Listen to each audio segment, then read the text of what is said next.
What is going on, everybody? Joshua Cook, VYPE Media, back for another edition of St. Pius 10th Football with, there he is, Greg Cranfill, the head coach of the mighty Panthers, coming off a big win against San Antonio Christian last week. Coach, how you doing as we come off a big victory for the Panthers? Yeah, man, what a great victory it was for the kids and the community. A lot of good things happen. I can promise you right now. It's just a great day to be a Panther. I'll tell you, the other day at that game, I got a great compliment, I'm going to say, from my wife and maybe a couple of the parents after the game. At least I'm going to take it that way because it was a kind of a lopsided win. But my wife after the game, she goes, "Babe, you were on point. Your blood is flowing tonight." And I went, "Well, thank you, I guess. And then one of our parents said the same thing. And both of those girls are very athletic girls. My wife, she's a regional qualifier in the 200, so she knows all about competition. And what I tried to remind them is best is the standard. It's not about winning that game. It's about doing your best at anything that you do. And that's how I coach. So when a kid comes off, and I can ask him one question, was that the best you could do? And if he says yes, then we're good. And if he says, no, I have more, then that's what I want to push them to. So it doesn't matter what the score is to me. It's always the best is the standard type of mentality. But I did take a second back in that game the other day because, as a coach, there are moments that you can just step back and say, take a breath, Greg. And I did just that. And I turned around and I looked in the stands and I saw the cheerleaders out there. And I thought, man, how important those girls are to what we do, and the Pantherettes, the same thing, how many hours they spend each week to go out there and to be there and to support what we do, and our band, same thing. They always bring their A game. And I think that's impressive, I kind of stepped back and very quickly, I thought about our cross-country team with Coach Von Wassenhove and what a great year they had with such a young team. I thought about our volleyball girls with Coach Brockman, who are traveling to play in the playoffs, which is a big deal. These programs are moving, I thought about Daryl Carruthers and Denise Lloyd, people that work in facilities and transportation, and I think, without guys like that, we're not able to do the things that we are and how important they play. And I thought about Tom McGee, who spends hours upon hours upon hours getting the facilities and the grounds ready to go so that when these fans walk out there, they're constantly impressed of the culture set by St. Pius.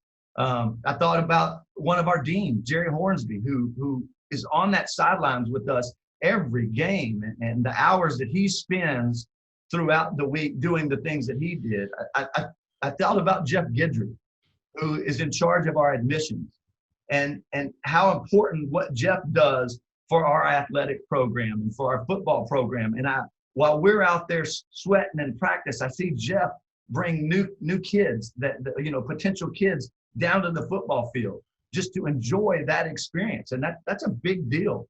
I think about Margot Wall, who's our president of our SPX Booster Club, and all the hours that she spends. I walk through that tunnel going into the game, and I see her over there with 450 different T-shirts and all the things that she's doing. I think about ladies like Monica Clem and Khadijah Ray, who are in our advancement team, and Khadijah, who helps us out so much with the athletic side of it. It's just great to be able to take a moment like that to say thank you in your mind and then publicly go out and tell them as well.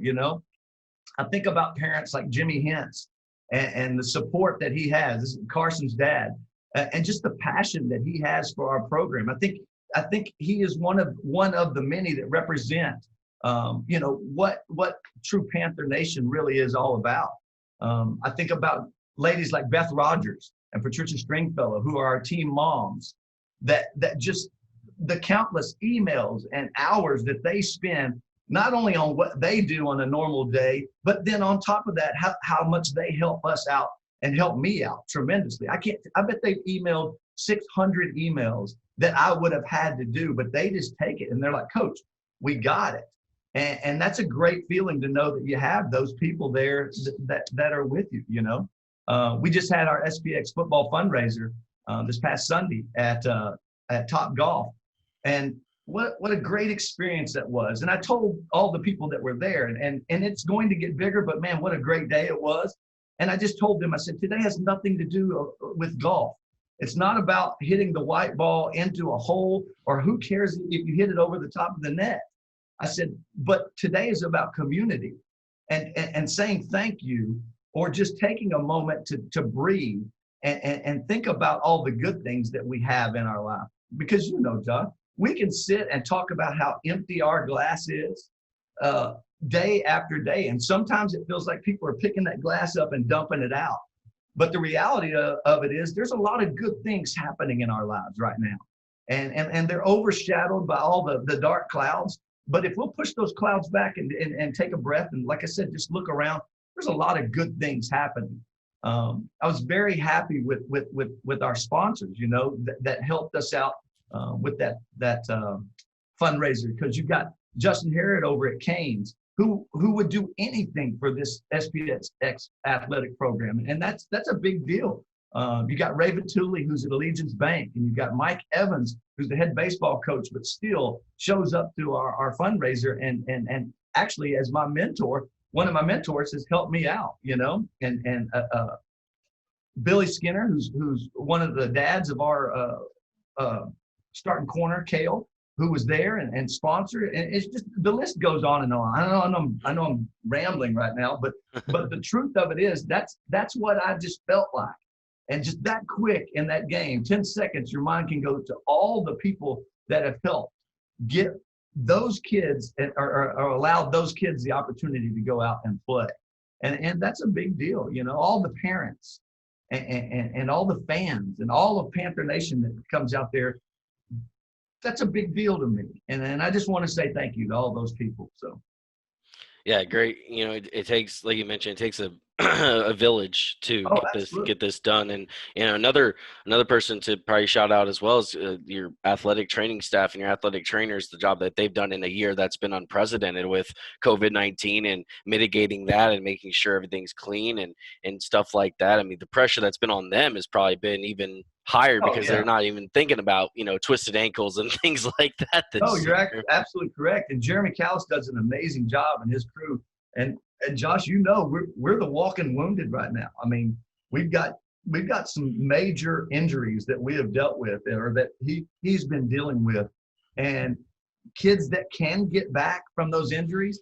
He's done an amazing job at getting those kids through rehab and prepared and ready to go.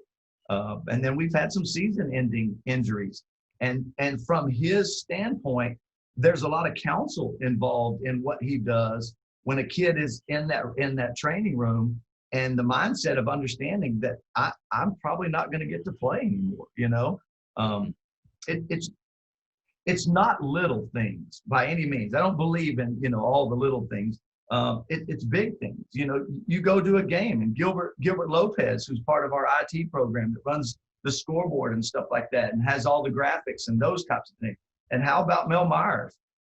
You know, he's a staple in the SPX community, and the fact that his voice is SPX football, and the job that he does is second to none. And those are big deals to me, you know, and I just appreciate the fact that I'm in a place in which we can say thank you to all those people and know that they know that it's coming from the hearts. And that's a big deal to me. Yeah, and you had mentioned earlier, you know, the Pantherettes and the band and everything, because, you know, in Texas, there's this, it's the Friday Night Lights. You know, that's what they talk about. But to me, and I've always felt this way, it's not Friday Night Lights if it's just the guys playing on the field. Nope. It's the band in the stands. It's the Pantherettes. It's the cheerleaders. It's the fans. It's the signs. It's the tailgating before the game. It's the 400 T-shirts on the sideline for the game. It's everything that encapsulates Texas high school football. And I think that's what makes it so special in this state. Absolutely. And right after the game, I'll give you a great example. We locked up a 4 seed, which was a pretty big deal for this program, coming from where, we were last year. And I told them, before we do anything, turn around and give the cheerleaders a round of applause. Because without them, like you said, we're not us, I mean, they're a part of who we are. And I just want those guys to understand, yes, we battle in between the lines, but there's a lot of people that are battling for us outside of those lines to get us to where we are on Fridays. Our administrative team, our athletic director, Jeff Feller, and like I said, it's just a community thing. And that's the impressive part about it. Yeah, and you know how much of an impact that all has whenever you see the opposing quarterback start going like this to cover up his ear holes so he can start thinking about what's going on. And then when he gets frustrated enough to call a timeout to go to the sideline because they can't hear anything. Absolutely, and like I said, you can look at it glass half full, glass half empty. But I know there's a bunch of our fan base, which is our student body, that really hasn't had the open gate philosophy of come on in and support. And we miss that. I promise you, we miss that. But I know that our administrative team is doing everything they can to allow as many people in there as possible. And I think that the safety of everybody involved in that stadium is got to continue to be priority one, and that's what it is. So. And it's priority one, and I think that was just an awesome just chance there for you to, because you are coming off a win, you are going into an open week, so this is kind of a great show to do all this because there is an opponent to talk about this upcoming week. And from our standpoint at VYPE, we work closely with Jeff Feller, the athletic director, with Khadijah Ray and communications, and what a job both of them do to make our job easy when we come on campus and to promote your cross-country kids, your volleyball kids, the Pantherettes, the cheerleaders, the band kids, Engineering Your World, a program there at St. Pius that we've written about, which is a top-tier program from the University of Texas, that they get ready for engineering, and just the theater department and everything that we've done with this deal with St. Pius X has been awesome. And Jeff Feller's been great to work with, and Khadijah Ray has been awesome to work with. And we're acting like this at the end of the year, but it's only the first quarter. We still got, Coach, we still got basketball season. We still got baseball, softball, track. Let's get through the whole year. We got to get through the whole year this year. Yep. And I think that's the key, is saying or taking time to appreciate where you are, knowing where you want to go, but taking time to say thank you to all those people that have gotten you this far. This is an open week philosophy for us, is to step back, to say thank you. It's just weird that our open week is now the last week of our season. I told Coach Feller, this may be the longest football season that we've ever been a part of. And he's like, well, Coach, you only played 7 games. And I said, I know, but we started way back when. We just weren't allowed to put pads on or do anything, but these guys have been grinding for a long time. And it's not over yet. This is a great time to take a breath, to sit back and go, all right, let's put this thing in 5th gear and hammer down, You switch gears now, as you mentioned. The regular season is over for you, 4-3 on the regular season. You get that playoff spot, you get the 4th seed. You'll figure out here probably this week who your playoff team is going to be, who you're going to play. Let's take a second look back at San Antonio Christian. Name a couple players. Logan Tanner was your Chick-fil-A offensive player of the week. I know he plays on both sides of the ball, so you have to watch which award he's getting this week. 7 catches, 285 yards. Talk about him, his performance, and he also had 1 solo tackle, 1 tackle for loss on the other side of the ball, and a block kick on an extra point. So he did it, on both sides of the football.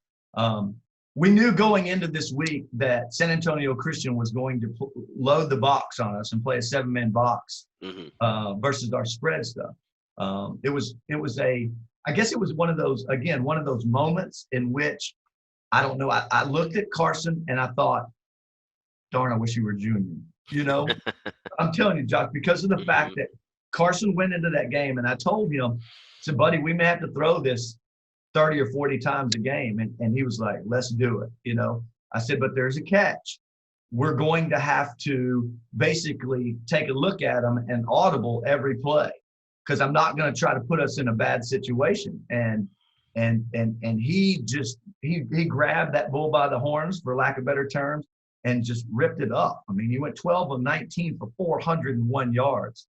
And we knew that there were some matchup issues that San Antonio Christian was going to have.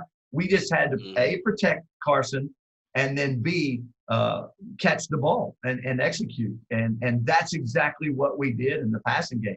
And Logan was a primary target for us. And you saw what he did, 7 catches for a million yards and 4 touchdowns. And I promise you, that connection between Carson and Logan and Carson and Ricky, I mean, there's some magic that happens with them. And we hope that they continue that and carry it for a couple of rounds in the playoffs. I mean, you're those 3 guys, I mean, there's a bunch of them, but those 3 guys that I just named are collegiate athletes. All 3 of them should be playing at the next level.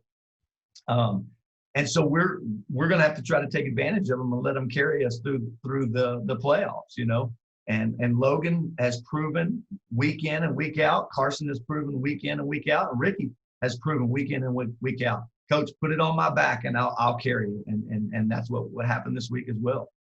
Yeah, those 3 guys, we've talked about them quite a bit throughout this 2020 season. Another guy I talk about, Chick-fil-A Defensive Player of the Week, Hayden Payne, 12 total tackles, 10 of those souls, 2 assists, 1 tackle for loss. So Payne, and if I remember correctly, Hayden's kind of a younger guy because he started or he played some time last year. I was at a game for St. Pius. Right. I think he had an interception in that game, and I remember kind of seeing this. You know, he's kind of a smaller kid at the time. His pads were a little too big for him. It seemed like he's growing into that spot. Absolutely, and I'll tell you what, and this is what we say all the time. We look at football players like God looks at man. We don't look at how big they are, how wide they are, how much they weigh. We look at their hearts. And you talking about no one has a heart that bleeds the St. Pius blood more than Hayden Payne does. You know, with Carson going down, or Carson being out this week, I met with the safeties and I said, we're going to try to have to replace 15 tackles, you know, and that's a big deal with what Carson Hentz brings us each week in and each week out. And I said, I'm going to need you guys to step up. And I think both of our safeties, Hayden Payne and Caleb Fowler, had huge games. And Hayden had a great statistical night. When your safety has a tackle for a loss, that tells you that's a safety full of courage, that's not afraid to step down at the line of scrimmage. When everything's running at him, he's moving right into it.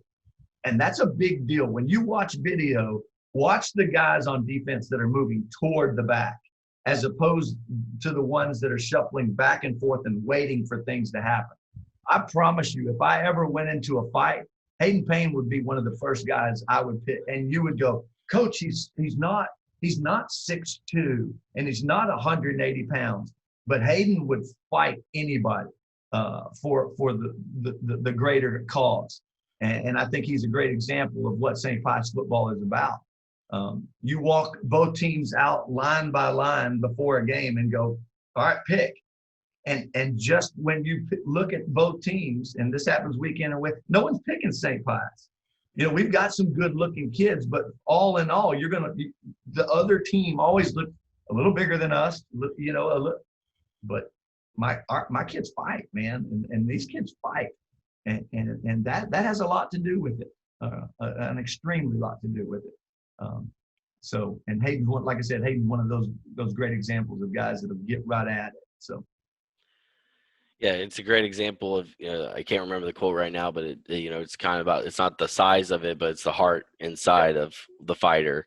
It makes me think of the movie Hacksaw Ridge. Right. Comes to mind, which is a phenomenal movie. If anyone has a chance to watch it, it's based on a true story. Right. And you want to talk about courage. That boy had some courage to just keep going in there. That's kind of when you were talking about, that's kind of the movie that during battle, when the enemy's moving forward, it's very easy, first instinct, to move back. But these guys that we're talking about that make these significant plays are the guys that when the enemy's moving this way, they're going right at them. Mhm. You know, it's a big deal. We talk about all the time that, you know, we love to win. I mean, it's a whole lot more fun. But we always say that winning is a byproduct of doing the things the right way. And these guys that we're talking about, and that locker room in there is full of them, of guys that will do things the right way. And we've been able to play with people that no one thought we would play with. And we've been able to beat people that some people didn't think that we could beat, just because of the fact that we will fight. And that's something to hang our hats on. Well, Coach, we'll leave on this as you head into this week, and of course, we'll get together next week as we get ready for a playoff game. Sure. What's the biggest thing with this bye week? Is it just kind of getting some rest, mending some wounds here and there, kind of getting these guys maybe watching some film, kind of taking a step back this week to kind of get ready for next week? Right, and yes and no. The guys that need the rest, that we will give them rest. Mm-hmm. But the one thing that, and I know you know because you know our program, we have a lot of young guys in our program. So what we've got to do in this open week is understand for those juniors and those sophomores and those freshmen, this is another week of opportunities for them to get better. So that's what we do. We're going to go back and we're going to pull the boards out this week. And offensive line, we're going to work board. We're going to work footwork. Defensively, we're going to bring the tackle donuts out and every tackle drill that you could possibly think of, we're going to do it, you know, and the fact that we understand that our offense and our defense is completely based on fundamentals.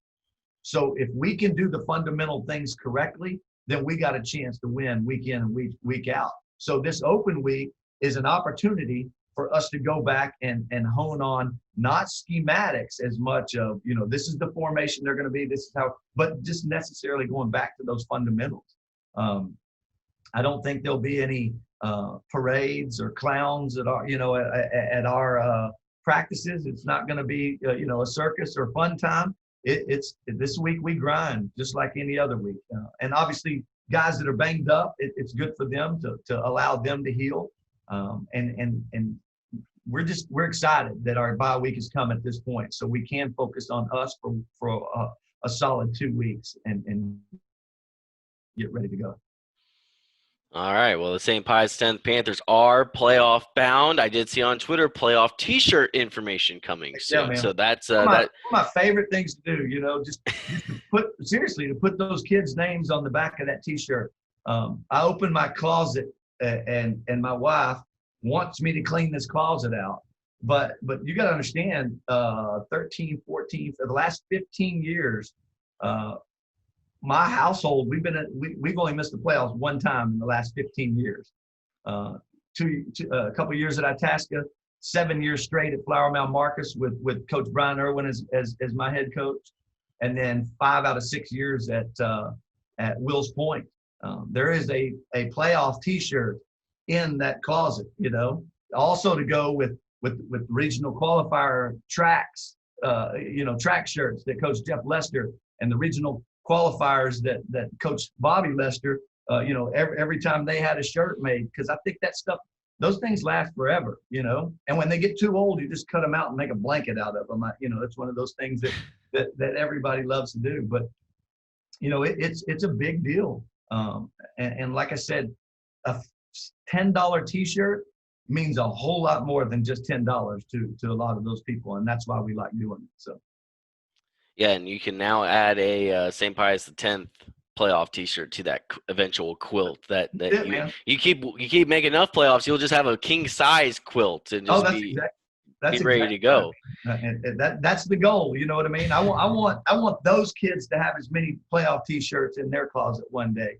And we got a lot of great kids here at St. Pius. And, you know, a lot of great things happening. Our basketball programs are starting to roll. You know, soccer.